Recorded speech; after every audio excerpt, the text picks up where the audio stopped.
এই ঘটনায় যারা সরাসরি সংশ্লিষ্ট হিসাবে ভিডিও ফুটেজ ও সিসিটিভি ক্যামেরার ফুটেজে যাদের দেখা গেছে, আশ্চর্যজনকভাবে তাদেরকে মামলার প্রধান আসামি করা হয়নি। যারা প্রাণঘাতী আঘাতগুলো করেছে তারা অদ্যাবধি গ্রেপ্তারও হয় নাই। এর কারণ আমাদের বোধগম্য নয়। গণমাধ্যমে মামলার এজাহারে উল্লেখিত বাদীর মেয়ে বলেছেন, মামলার এজাহারে খুনের সাথে সরাসরি সম্পৃক্ত ৩ জন খুনিকে পুলিশ কৌশলে বাদ দিয়ে নিরপরাধ ৩ জনকে আসামি করেছে। ঘটনার ৬০ ঘন্টার বেশি সময় পেরিয়ে গেলেও খুনিদের খুনের প্রমাণাদি হাতে থাকা সত্ত্বেও অদ্যাবধি কেন মূল আসামিদের গ্রেপ্তার করা গেল না, এটা একটা বিরাট প্রশ্ন, রহস্য। এবং আপনাদের মাধ্যমে আমরাও জানতে চাই, কারা কেন এই ৩ জন আসামিকে বাদ দিয়ে নতুন করে অন্য ৩ জনকে আসামি করলো, এটা আমরা জানতে চাই। কারা করলো, কেন করলো, এটা জানতে চাই। আর ঘটনাটি বুধবারে,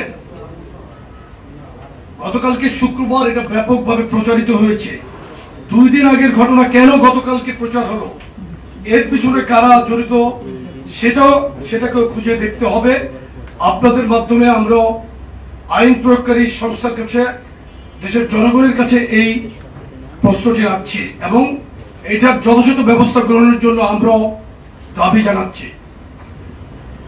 আপনারা জানেন, গত 5ই আগস্ট দীর্ঘ 1.5 যুগের অপহরণীয় নির্যাতন, নিপীড়ন, গুম, খুন, 16 লাখ গায়েবী মামলা, ইতিহাসের বর্বরতম ফ্যাসিবাদী নিষ্পেষণ থেকে দেশ ও জাতি ও বাংলাদেশ জাতীয়তাবাদী দলের নেতাকর্মীরা মুক্তি লাভ করে এই দীর্ঘ 16 বছর যাবৎ বিএনপি নেতাকর্মীরা নিজেদের জীবন, কেরিয়ার, পরিবার, ব্যবসা সহ জীবন ও সম্পদকে বিপন্ন করে এক বর্বর ফ্যাসিস্ট এক নায়কের বিরুদ্ধে মাঠের প্রতিরোধটুকু জারি রেখেছিল।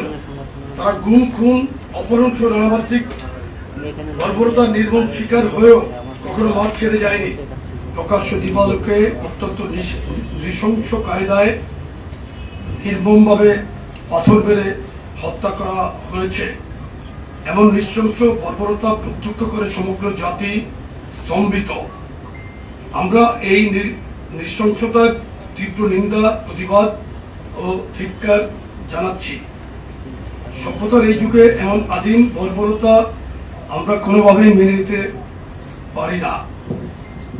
এই ঘটনায় সংশ্লিষ্ট ও ইন্ধন দাতা হিসাবে যাদের নাম এসেছে তাদের সকলকে, মামলায় যাদেরকে আসামি করা হয়েছে, আমাদের 3 সংগঠনের আমরা